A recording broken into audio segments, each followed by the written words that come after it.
just talking with Tom. Sit back and listen, you will hear the best conversation of the year. Just talking with Tom. Just talking with Tom. Just talking with Tom. Just talking with Tom. Welcome to Talking with Tom. I'm Tom Dacey alongside Ed McCarver. Hello, Edward. Hello, Tommy. How are you tonight? Good, good. We have a great show this evening. Yeah, we're going to have a lot of fun tonight, I think. It's a returning guest and some new friends we're going to talk to tonight. But yeah, I'm looking forward to this show very much. I think we should just get right into it. So without further ado, let me introduce our dear old friend, Mary Ellen Eccles from the Wallingford Community Theater. Hey, Tom. How Welcome. are you? Thanks for having me back. And we are here to talk about a play that's coming up April 7th, 8th, and 9th, the Brighton Beach Memoirs, a Neil Simon play, April 7th, 8th, and 9th at 8 p.m. at the Library Wine Bar and Bistro, 60 North Main Street. Those of us that are a bit longer in the tooth, right, remember is the public library where we used to go see all the fist fights after school at Robert Early High School. It used to be behind the library, but that's where it is, and on April 7th, 8th, and 9th, you'll be able to see Brighton Beach Memoirs. In addition to Mary Ellen, we also have two performers, Justin Velez to the far right, and Matthew Bennett in the middle, so we welcome them. And we have a lot of information and a lot of questions about the play tonight. I want to start out by asking Mary Ellen, what made you decide to start the Center for Arts? The Wallingford Center for the Yes. Arts? Well, I think I really decided I wanted to do something like that when I was about 18. I was very blessed. We had awesome music and theater teachers at Lyman Hall. And I called them my dream team, Mr. V, Mr. Crump. You probably remember some of the names. Legendary Marion names. Lacey, Ronnie Granucci, and just fell in love with theater. And I just knew that at some point I really wanted to bring that to Wallingford, to make it available and affordable to everyone in Wallingford. Now, before we talk about the play, and because I didn't memorize this question, I have to read it here, we want to talk a bit about some of the other programs that the Wallingford Center for the Arts has, including the Art League and the Center Outreach Program. Can you talk just briefly about those two programs? Right. I would say that the theater, the WCT, the Wallingford Community Theater, is the largest piece. That's the hub of the center. And we've been slowly growing the other arms. But right from the beginning, we've always had an outreach program. So every year we choose either a school or a nonprofit organization where we will go in and work with the folks and see maybe how we might support them and contribute.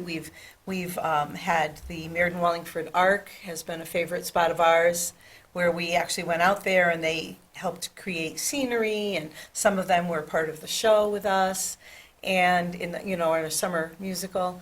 And we've gone to public schools. We've worked with children at risk. I'm working now with an early education group in town that will be looking for some really neat, integrative supportive work there. So yeah, every year we choose that. And then I guess in the beginning, the first couple of years, we had an art show for Wallingford artists, and we had that at the Paul Mellon Arts Center, and they hosted. They hosted us, and it was fabulous. And we're hoping to do that again. It's hard to do everything, so we kind of focused on the theater and then developed the repertory theater from there. But we're always growing. We're listening and trying to see what we can bring to the community.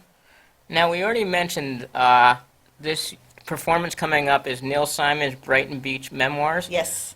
Who decides what production gets performed?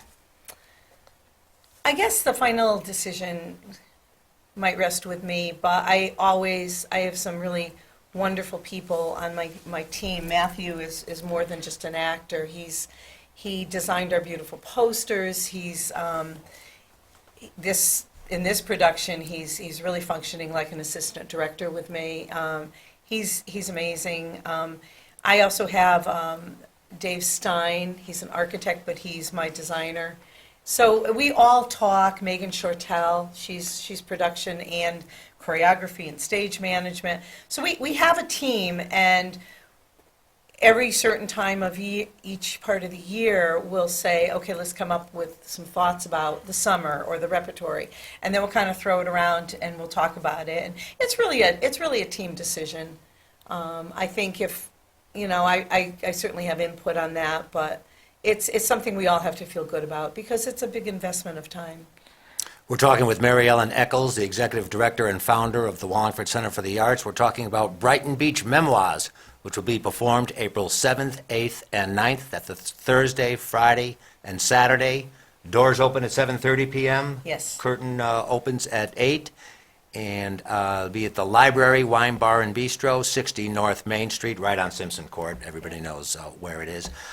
You mentioned Matthew, who is one of the actors.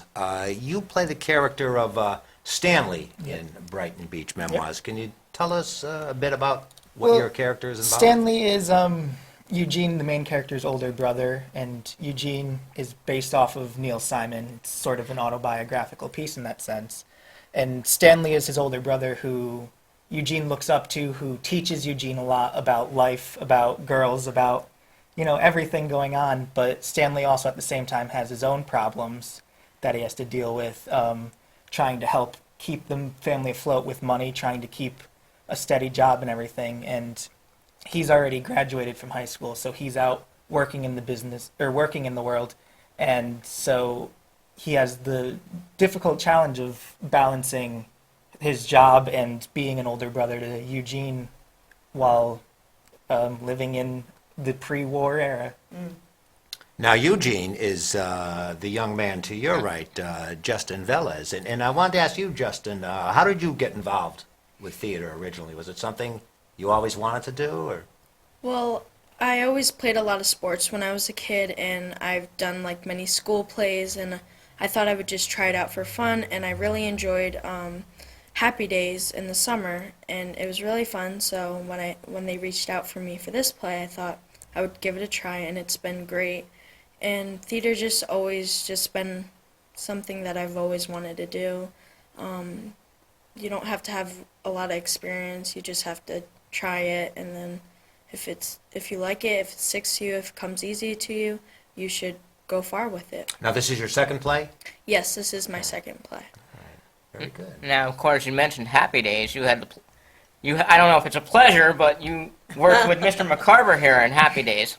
Yes, that was the full theater. They had the youth division, the child division, young adult division, and elderly division. So I was able to play in Happy Days, and I had a ball. Oh, so it was I have fun. to say, I had so much fun, and I want to give kudos to Matt because at one of the rehearsals, one of the biggest questions I had was I had 46 lines I had to memorize, and I don't know if you remember, Matt, but one night I said to you, "Is any tips you could give me?" Yeah, and he I gave me some remember. good advice, and once I was off book, as they say, I loved it. So Yeah. so I want to thank you for helping me. He's My great. pleasure. You had mentioned Happy Days in the summer theater is community theater, and this is what is known as a repertory theater. Yes. What's the difference between the two? Well, the community theater is a huge, right now, it's a huge musical production in the summer. If anyone who would like to be a part of it can be a part of it. There is an audition process, but no one is cut. If you want to be in it, you can be in it. It's a very, very affordable program. I think it's just a very small little membership fee, $50 that you pay for the entire summer, and that helps defray some of our costs of the production. And that's fun. It's a learning time. It's huge. We usually have a cast of around 150 anyway, and we usually have at least 200 on crews. So it's massive. And then we have the big auditorium that fills up every night of the production. So that's a fun, just a fun time for everybody. They work really hard all summer long. Repertory is typically the selection of the plays that you do. It's non-musical. Very like Brighton Beach Memoirs is a cast of 7. The audition process is a traditional audition process where you come prepared to read and to present a monologue, and we do make cuts. We do cast.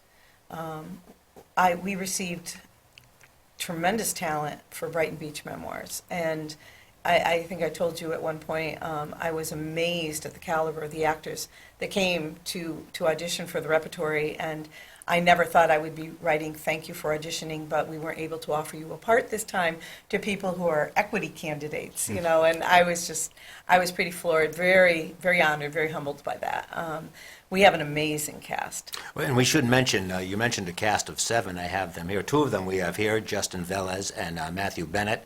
We also have Oriana Swarden, Sarah Lapaya, Hannah Stein, Teresa Sullivan, and Rick Beebe. That's the 7. Yeah. 7 cast members. Is the rehearsal more intense, say, at a repertory theater than a I think summer so. theater? Yeah, I think so. It's intense because there's only 7 of you. And for example, 2 of the nights of the week we'll pretty much run it, stop and go, but try to get through the different acts. And the 3rd night we'll spend the first hour totally like breaking down, like we have a dialect coach for this one. So Really? So yes, her grandparents were from Brighton Beach. She grew up in Brooklyn. So she came in, Leslie Stein. She came in. She comes in once a week and she sits with the cast and she works on the dialect. And you know, so she might be working with some of them. A dialogue coach will be working with a couple more. I'll be working with somebody in the staging area on different scenes, and we'll work very, very intensely. And then the last hour and a half or so, we'll run the act that we're focusing on at that point. So it's pretty close to professional theater. You know, I'm thinking of my own experiences and experiences that others have had. It's pretty what you would expect to find as a theater major in college or in professional theater. Nice. I'd like to ask you, if someone out there watching would like to become involved with the Wallingford Center for the Arts, how would they go about that? Probably at this point you're thinking Wallingford Community Theater, maybe. And for that, we have a Facebook page, so you just type Wallingford Community Theater, and theater is R-E, not E-R, and maybe we'll pop up either way. Facebook page is very, very current. Our website tends to be more archival. We'll put photos from past shows and bios of staff and things like that, and photos from past shows there. But the Facebook page is very current.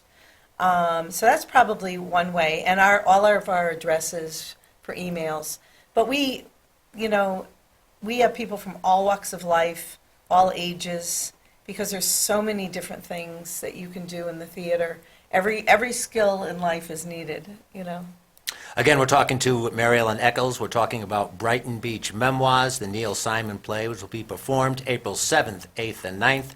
Thursday, Friday, and Saturday at the Library Wine Bar and Bistro, 60 North Main Street. There you see the poster for it on your screen now, the Repertory Theater. Now, we talked about this before briefly. In the summer, you have the Wallingford Community Theater has their big play. Yes.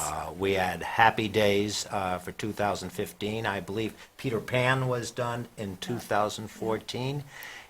Any idea, because I've had a couple of people approach me, say, have you decided what the play will be for the 2016 summer season? We have, and I'm very pleased to announce that we have been approved for licensing to present this summer Willy Wonka. Willy Wonka. Willy Wonka, Oh, yes. One of my Yes, favorites. Yeah, Very so we are really looking, that's going to be a lot of fun. That will lot of be fun, fun. something for everybody in that one. Wow, Charlie and the Chocolate. Because Yeah. I'm more a Gene Wilder than Johnny Hi, Depp. Hi, Grandpa. Yes. Yes, the makeup department won't have to work that hard. So, well, that's very good. Yeah, Willy we're gonna have Wonka. fun with that. Awesome. Yeah. Awesome. I wanted to ask the actors, Matt and Justin. And Matt, I'll start with you. What's the most difficult thing about performing in a play? Is it learning the lines, getting off book, or getting into a character? Or how do you prep for a play? I think the most difficult part really is really understanding a character, and really getting out of your own head. We have a couple actors here who are doing kind of their first big role in this show, and that's kind of the big thing that we've been trying to push out of them, is to get them out of their own head and realize this isn't you that you're presenting on stage. You're presenting a character of someone else. You're not playing yourself. Right.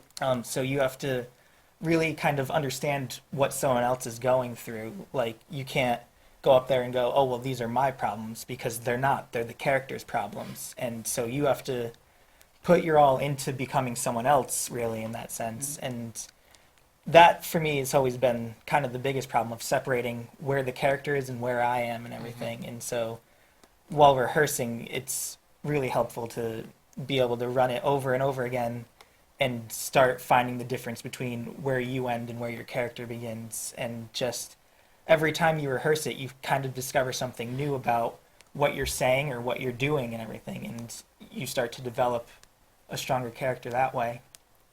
And Justin, I know this is your first major role. Any difficulties, or what's been most difficult? Probably for me, it'd probably be getting out of book, because, you have, especially with my character, you have a lot of different things besides only talking one by one to another cast, or you're talking to the audience. And it's kind of like really hard to separate yourself with that. But I think once you get out of book, it's like amazing, because then you actually don't have to like worry about what's my line. Like, you already know it, you're prepared. Then you could start working on your dialect, and you can start working on where's my blocking, how do I move around in a setting, and it makes it a lot easier. Now what is blocking? I immediately thought football when you said that. What is blocking as far as the stage goes? Well, blocking is where you're supposed to be. Like, if you can't just stay in one place all the time, as Miss Heckles would say, it's not a high school production, so you want to move around and just know where you're supposed to be at the time. Are you supposed to be going to the kitchen? Are you supposed to be going upstairs? Are you supposed to be in bed? It's just where your character's supposed to be at the right time. It's really learning how to own the space. I'm not a director. I don't like to over-direct. I like to see as much how much the actor themselves can bring to it, and I'd rather teach them to learn to be more intuitive and determine what would my character do here. And it's harder work in the beginning, and it certainly is. If you haven't done a lot of acting, it probably feels a little overwhelming. But once they start to get it, you really produce a much finer actor than if I said, now move here and do this with your hands and do this and do that. To me, that's playing with Barbies. That's not directing. I believe in my actors, and they all have gifts. I'd like to ask Matt and Justin, if I can, what's the best piece of advice you received? Do you have anything to start with that one? Probably when we do separate groups and we're just trying to break it up, which is like really good, because then you're not always running scenes and it's not overwhelming. The best advice someone ever gave to me is to break up your lines, because if you try to do it all at once, it's really like, oh my gosh, I have to know it. And It can be overwhelming. it gets scary, and I think that's probably the best advice I've got. Because you have a lot of lines. Yes. He's like the main character. Really? Yeah, and he not only does he interact with everybody in the family, but he's the narrator for the whole thing, so he addresses the audience as a character. He's always talking to the audience, so he has to leave the scene for a moment and talk to them and come back in. It's like when Matthew Broderick would address the camera kind of thing. Again, we're talking about Brighton Beach Memoirs, the Neil Simon play, April 7th, 8th, and 9th at the Library Wine Bar and Bistro, 60 North Main Street. Tickets. We should get tickets in advance, you're recommending? Yes, they went on sale March 7th, and they're available online at help me get this right, Matt, brownpapertickets.com. Okay. Is it Wallingford. CT? Wallingford CT. Wallingford Brown. CT. Yeah, it's at the bottom of the poster. I don't know if we can pull that part of the poster up, but it's www.wallingfordct.brownpapertickets.com. Yes? That Yes. sounds good. And it's a fairly small venue. Do you It's any very idea how many small. seats? It's very small. We sold out last year, and when tickets became available, one or two people would call their friends, and they'd be sold within minutes the night of the performance. I think, what did we max out around 90 last 90, year? 90, 90 Okay. is the max, Oh, wow. and Joe Gavea, who owns the library, was always so excited to try to throw as many extra chairs into the space as he could. But he's so, we have to say this, he is amazing, and Joe and the Gouveia family have been very, very generous to us, to offer us this space every year. And, yeah, but it's only 90 seats, and they're already going. So they went on sale March 7th, and they started going like that, so when they're gone, they're gone. Let me give you a plug, because I did see this in doing research. Last fall, you were appointed to the Advisory Committee for Cultural and Tourism for the state of Connecticut, and you were appointed by a good friend of ours, Senator Len Fasano. Talk a bit about what's involved with that. Wow. Congratulations, by the way. Well, thank you. I was shocked. It was such a surprise. I received the phone call and asked if I would consider taking that position. And I said yes.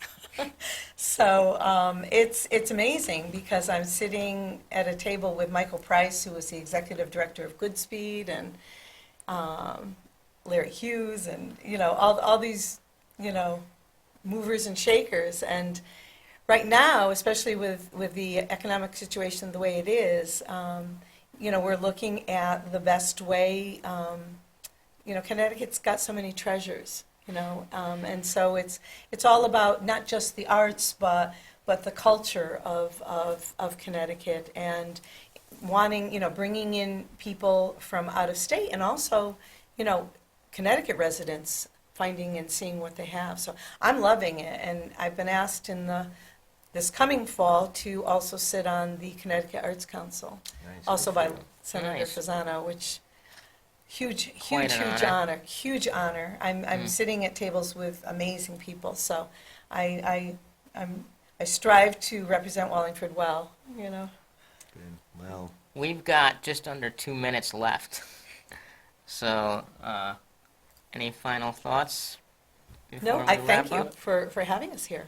we look forward to this. This should be a fun play. It's It is so a funny. comedy. I understand maybe the younger children should It's perhaps PG-13. take a pass. That's a good so, point. It's uh, PG-13, so parental advisory for sure. No- If you're not sure no what the problem play's with us. about, No.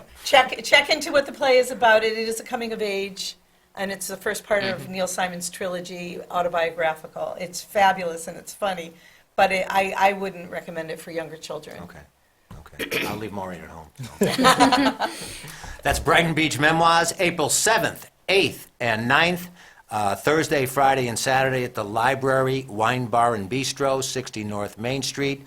Doors open at 7:30. The curtain goes up at 8 p.m. The Wallingford Community Theater's Repertory Theater, and we look forward to a good show, and we hope come and join us. And I hope the weather holds out so I can get up there. This Yes, we can have Absolutely. another snowstorm like we Absolutely. had the first day Oh, of I spring. hope not. So, No.